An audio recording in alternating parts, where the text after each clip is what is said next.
Welcome to Super Entrepreneurs Podcast. Today we have with us Candace Huntly. How are you, Candace? Hello, I'm great. How are you doing? I'm doing amazing. Thank you so much for coming on the show. Thanks for having me. No problem. So tell us more about you and what you do. So I am the founding partner of Songbird Marketing Communications. And I've been doing this since about 2013. I launched, and basically I help small and medium-sized businesses to figure out exactly what story they should be telling, who they are as a brand, and then figure out how to tell it to their audience and connect in the best ways with the best times. That's in a nutshell. Is a nutshell. So is it copywriting as well? Or? I do copywriting as well. So I do a lot of social media strategy and content. I do a lot of content writing, things like blogs and ghostwriting articles and website copy, things like that. And then on the other side of things, I also do a lot of media relations and influencer relations and all of that fun stuff. So if you ever wanted your name in the newspaper or to get a segment on a breakfast television, that's kind of what I do as well. Oh, cool. So tell us more about that. So does it work for anyone, anybody in business, or there's a criteria that you have to be a large scale business or? No, not at all. I think that's one of the most common misconceptions is people think that you have to be one of the big guys if you wanted to kind of have a spotlight. But I think that's really where I find the sweet spot is I love helping smaller brands who don't think that they can have, an influencer marketing campaign or a media campaign or things like that, to really help them to connect and get those opportunities, because you can have it no matter how big or small that you are. So you just have to have a good story to tell. So then you pitch it to these outlets, because there's a lot of paid stuff out there as well. So this is something you do very organic. It is, yeah. There definitely is a huge shift towards that paid stuff, as you mentioned, for sure. And if you can kind of add an element of that into it, that's great. But it's always nice when you can have an organic, a media mention or an influencer who really just loves your product or your service and they want to talk about it. It's really all about making people fall in love with you, I think, is what it's about. And so it's about telling that story and painting that picture and really working from there. Yeah, because we think in pictures, right? Exactly. So, it's all about visuals. It's all about visuals, yeah. So when you work with a company, do you have to kind of start with understanding their story to see Absolutely. if it's something that you can articulate? Yeah, I think that's one of the biggest frustrations I have with a lot of agencies, not all of them. But I feel like a lot of people don't dive really deep enough into it. So it's I really like getting to know the client that I'm working with. So as a brand, I like getting to know the person who's going to be actually representing the brand. I think it's really important to get into the nitty gritty and not just to find out if there's any negative things that might come out. Sometimes that happens. So you want to make sure that you mitigate those risks before you get started.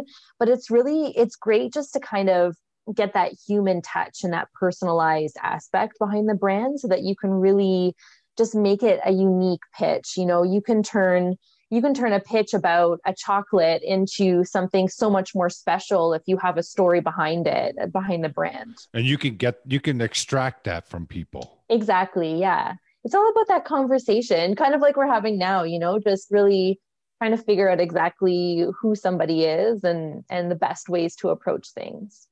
Mm-hmm. Mm-hmm. Well, definitely. I think after the interview, let's book an appointment. I would like to talk to you and see. For sure. Yeah, because I love working with people in my network and stuff. So definitely, sure. I would like to see more detail. But let's try to provide value to the audience at this point and see how we absolutely. can help them. So, in this sense of creating that story and extracting it, do you kind of put together some sort of a document that they have to answer a whole bunch of questions, or is it more like a one-on-one process that you find out the detail? I mean, questions are always great. But I find that sometimes it ends up being more like a job interview or something so if I have that list of questions, I'm like, oh, maybe this isn't very organic. So for me, as you know, we've had this discussion. I love to talk. And so I love hearing other people talk, and I love hearing other people tell their story. So for me, it's all about that conversation and seeing where it will go. And then I have notes that there are things that maybe I want to make sure that I ask about, but I always like to see where the conversation goes, because I think people, they inherently know what's important about themselves and what's important about their brand, but they've never really put it on paper, and they've never really articulated it in a way that would make sense for their brand. So this way, it's kind of a fun way to really have that discussion. And then they say, well, can you do anything with that? And I'm like, well, yeah, of course. You just told me everything that's great about you. So I think that it's a really great place to start if you really just think about it as a conversation. That's a good point. You should think of everything like a conversation, right? Like even when I do Exactly. these interviews and I got some coaching and they're saying, try to organize it in a form of a whole bunch of questions, and then study those questions and ask them in that order and all that. I said, I don't know if I could do I don't know if I could do that. Like I need to be just relaxed. I need to kind of go with the flow. Yeah. I need to be like a conversation, like two friends meeting for a coffee, for example, and then hopefully something comes out that adds value, right? But I don't want to put it Mhm. together like that. Yeah. So I do agree with that conversational Okay, aspect. thanks. Yeah. I think one of the best interviewers that I've ever seen, and I had the pleasure of going to see him a few times at the CBC studios, was George Stroumboulopoulos. Oh yes, yes, he's Yeah, awesome. so Strombo was amazing. He honestly, the interviews, it was so captivating to watch him. And it's interesting now how things are so different because we're not face to face, but Yeah. just in watching he was such a skilled interviewer. He is such a skilled interviewer. And Yeah. to this day, I think that, I mean, that's always the bar for me, and thinking about the conversations I have with people and getting to know people. Uh-huh. It's just pretty crazy. Yeah, he's genuinely interested in other people. Yeah, it's That's amazing. I his love it. that's the foundation that I'm actually working on as much. I am very much interested, but like really deep, that deep interest when you're just executively focused on a Yeah, person and you're just in tune vibrationally and it's just boom, like you just know.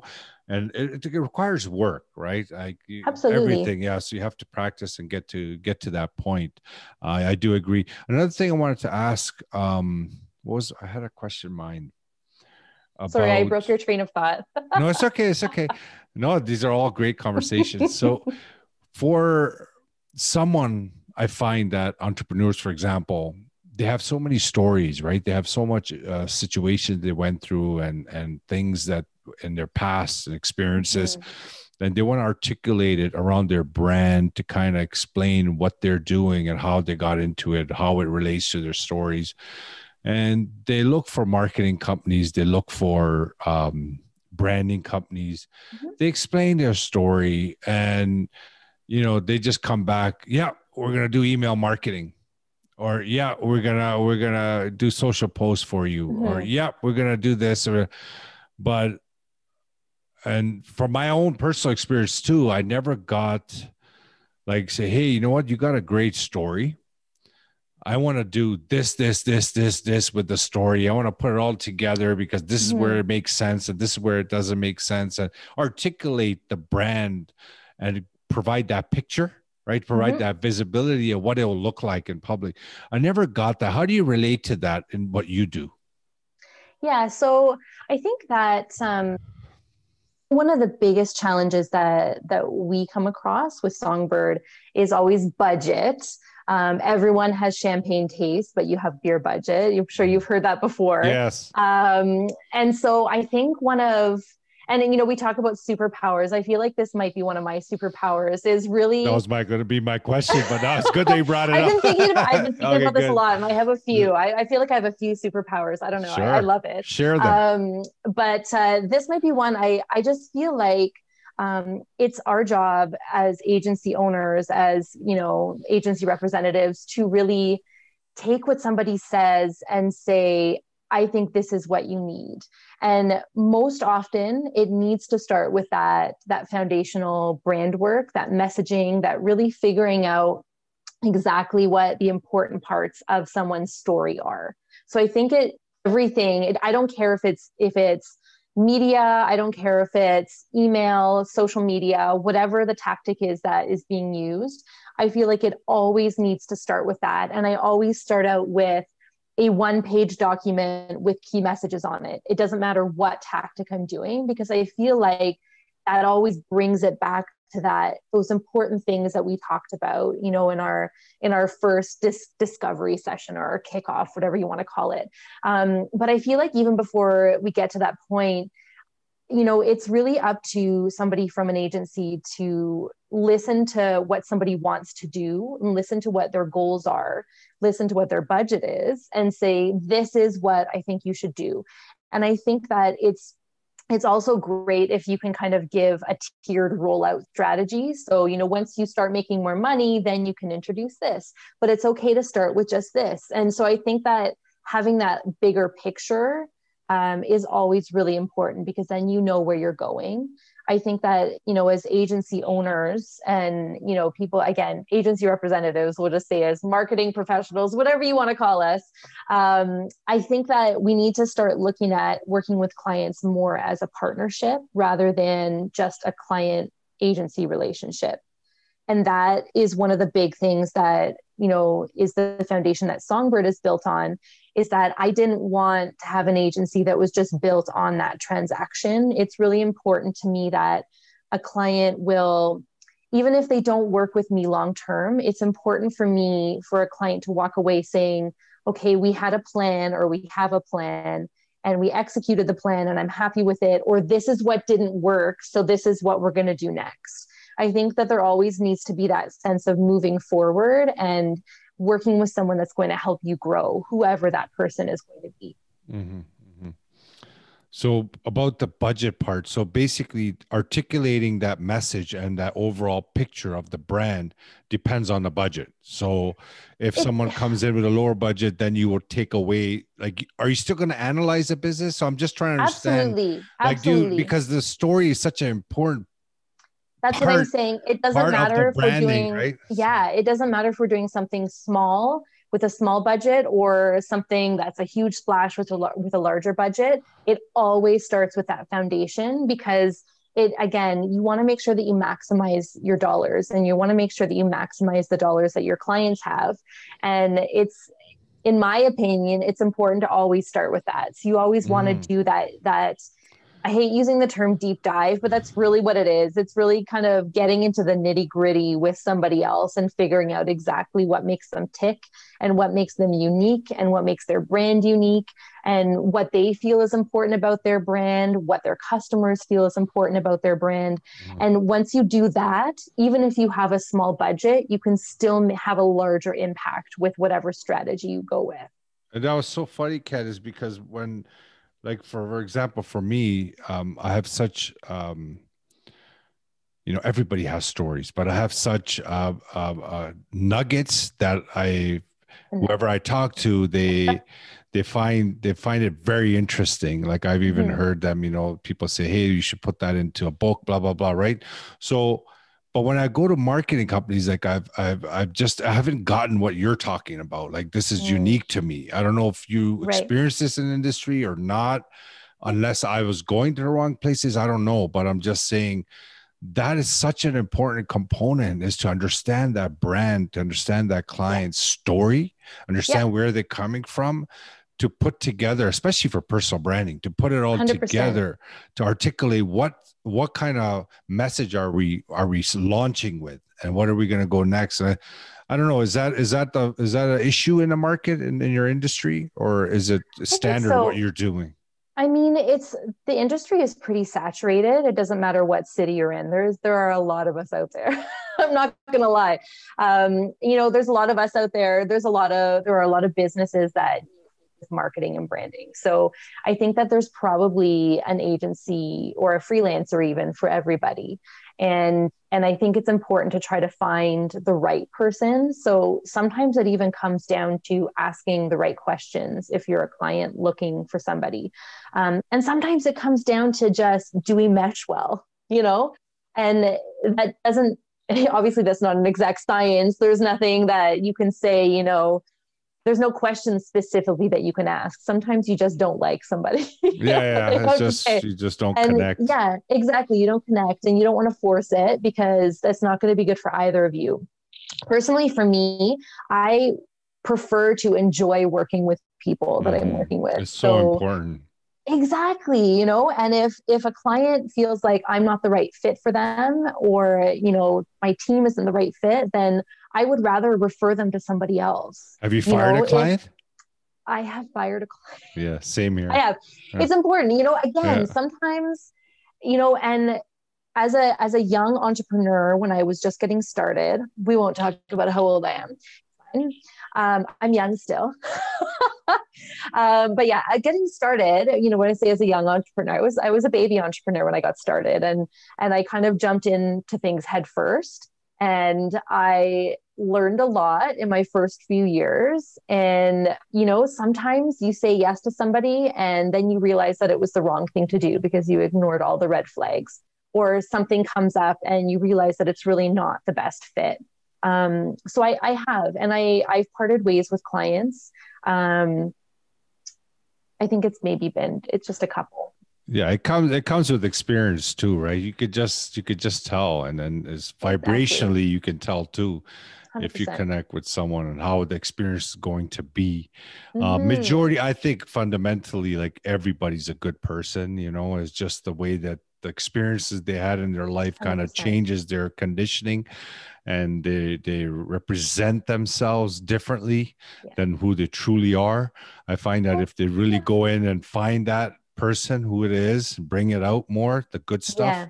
everybody has it. Well, and sometimes too, people think that they need to be a specific type of person to run the type of business they have, and so they become something that they think that they should be rather than just being who they are. And there's a lot of talk about authenticity, and it's a word that's just thrown around now, just without a care. And I think that we need to just get back to actually putting some merit on that word, because it's so important to really just be who you are. Nobody's perfect. And, you can embrace those imperfections, and it's best to do that because then again, you can find the right person to work with you for sure. And Candace, I don't know if you ever did this on your free time, but I have. So if you Google your top 10 wishes on a person's deathbed, I know it's depressing. I'm sorry to say this, right? But if you do that, I think that's number 9 or number 8 Is that it? says, yeah, I was trying to be someone else. That's, so it's there. It's in the top 10. Absolutely. Unfortunately, it's just the way we are conditionally, and Yeah. until you start working on your inner self, you will never bring that out. You always be trying And to be social someone. media makes that really hard Yeah, too, because we all need to be so perfect on social media. Even sometimes when we talk about negative things on social media, we have to be so perfect, proper negative. Exactly, exactly. It's like, oh, you have to say the right things to evoke the right things. And it's like, ah.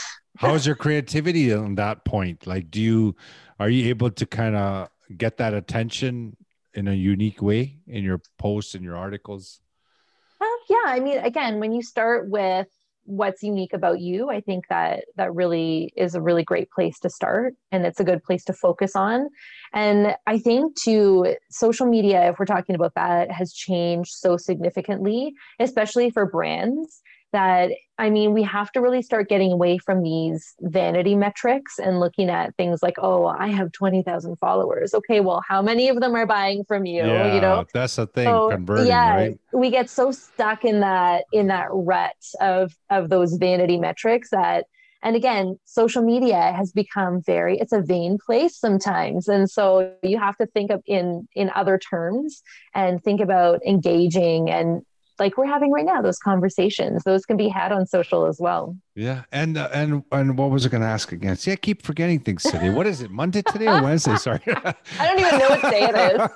Yeah, I think it's Wednesday. Yeah.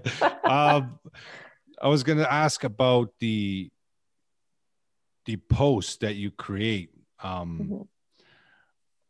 Like, are you working towards creating posts that actually get people to kind of call to action type of posts, or are they? I know there's different types of posts, right? So Yeah. do you mix it up? Like, is that your process when you go out and you start marketing someone? Yeah, it's good to have a mix. I think that, if somebody is constantly just selling, normally at this point, I'm like, sell, sell, sell. It's like you're really in everyone's face. You get people in all caps yelling on social media. It drives me insane. But I think that, again, we have to think about putting the social back in social media. And so I really like to think of it as a good mix. People want to learn, they want to be entertained. It's okay to have those calls to action for sales. But a healthy mix of lifestyle content and social content is even better, because there's so much that we don't know. And obviously, if you started a business doing a specific thing, you're probably an expert at it. So why not have some fun in sharing what you know in fun ways? And I always like to say, share just enough that you're feeling a little bit uncomfortable, that someone might just take it and run with it and do it themselves. But, if they want to hire someone, then they know that you know what you're talking about. So they'll come back to you eventually. Mm-hmm. And you also do email marketing as well? Yeah, we do email marketing as well. Okay. Yeah. The whole flow of it. The whole flow. Yeah. It's all about, I think that, again, it's a bigger picture of what is going to work for your business. And what can we, if you don't have the budget to do everything, what can we pick and choose to have a big impact? So you work with people. Yeah, absolutely. Because you know what, if we didn't work with people, then no one would have marketing, or they'd all be going to their cousin's son who's really great at social media. Mm-hmm. It happens. I had a and 12-year-old. That's okay too.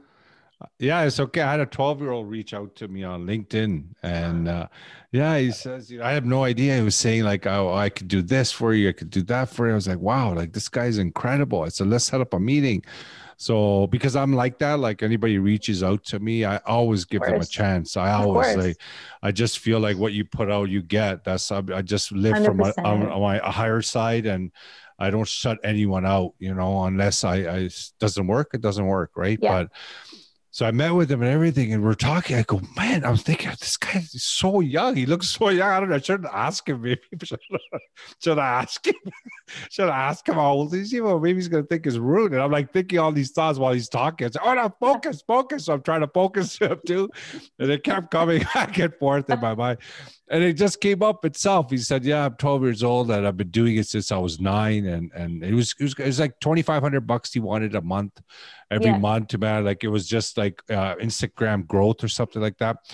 But I was just so wild because I have a 13-year-old. So I went to him. I said, hey, listen, I just had a meeting with a 12-year-old that's going to grow my business. It's time to put the video what are you down. doing? No, I didn't say it like that, but you know what I mean? Like I brought it up to him. He's like, oh yeah, he just walks away. But yeah, it's incredible. But in those situations, sometimes what I find is that our business can't necessarily afford to hire me to manage their social media, but they can hire me to build a strategy, which their intern can then actually execute, Mm-hmm. So there's so many kids that are starting out in the industry, and I'm going to call them kids. They're getting started. Sometimes they're getting started as young as 12 is a little young, but sometimes that 9. I know sometimes they're getting started right in high school, and they just Mm-hmm. want that experience. And so they don't necessarily have the experience of building out that strategy. But if they have someone who's going to build that and then guide them, I mean, why not? It's got to start somewhere. So how did you get into this? I have a bit of a different story. I actually used to be a professional singer and actor. Really? You're on YouTube? I'm not on YouTube. It was really before social media became a big thing. I'm not going to lie. On your website? I don't actually have a lot on my website. Okay. I've been meaning to actually post some more stuff. So I used to do improv professionally for a few years. I did musical theater, operetta. I'm a classically trained singer. And then when I moved to Toronto, I said which means that I'm not from Toronto originally. Yeah. So when I moved here, I was doing gigs around the city, jazz and blues and stuff like that. And I was also teaching high school. I have my education degree as well. So I was teaching English and music and theater. And I was doing that for a couple of years, working as a server as well. It was exhausting. So after 2 years of doing that solid, I was like, you know what? I don't think I can do this anymore. I'm tired. Um, I miss teaching every single day, but I wanted to take the skills that I had and ball them up into something that I thought would work. So I thought that PR would be a really great place for me to be. And I didn't want to just go and get my PR certificate. So I decided to get my MBA because why not? Nice. So I went back to school and I got my MBA, and it's great. I was one of a very few creatives in the group, and I did not have any sort of structured business training background or education or anything like that. I'd never used Excel before I started my program. And it was a great experience. And I ended up working for a union for when I was doing my major term paper for the end of it. And I loved that. And because it's all about people. And then I ended up getting into the agency world, which is where I thought I would end up in the first place. After a couple of years, I left the second agency I worked with and made the decision to go out on my own. Amazing. I love it. I love it. So that's where I am today in a nutshell. If you see my stuff, I'm always about like people leaving the 9-to-5 or going on their own, or, starting their own stuff. I'm a big advocate of that. So that's great that you have done that. And it looks like you're doing phenomenal. All the things that you're talking to me in my experience, because every human being has their own awareness, own experiences. So far, I've noticed that the skill set is definitely there, what you're doing and how you're articulating everything together for the business. It sounds great. If anybody, is listening that wants that guidance. Oh, I wanted to ask you, do you provide some kind of a free engagement initially to kind of talk to you? Like, should they be feeling intimidated? If, I got to call Candace. Oh my God, I don't know what No. Yeah, no, you could, hopefully people find me approachable. I don't know. Yeah, I don't know. I'm easy with that. We do free consult at the beginning. I don't see a point in charging for that. Like I said, we don't want to work with somebody unless it's a good fit, because, if neither of us are going to enjoy it, then why not? And we want to be able to pull out your superpower. So, that's kind of one of our big things. That's awesome. That's awesome. Can you share your morning routine? Well, I have a 2-year-old. So honestly, yeah, my morning routine That's not I have a 2-year-old. Enough said. Yeah, I mean, she's potty training as well. I do a lot of work on the bathroom floor. I'm not gonna lie. You have to be flexible, I know course. everyone's at home right now with their kids. A lot of people, not everyone, but Aurora's been working the business with us since she was born, so she came early. And so that's my morning routine, is making sure that she has what she needs and working. It's a beautiful, beautiful morning routine. One of the best ones. Amazing. Well, you know what? I want to thank you, Candace, for taking the time to come on the show. It's been a pleasure talking to you. Obviously you have the right energy and you're going to go places with your business. I hope anyone who's listening will approach you and ask for your guidance.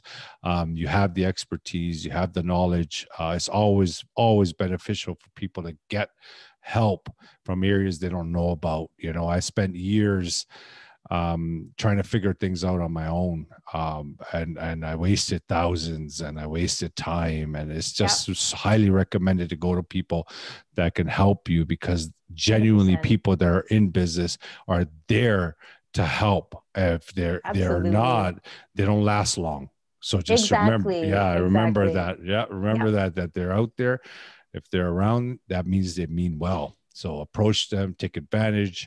And also, thank you so much for coming on the show, Candace. Thanks for having me.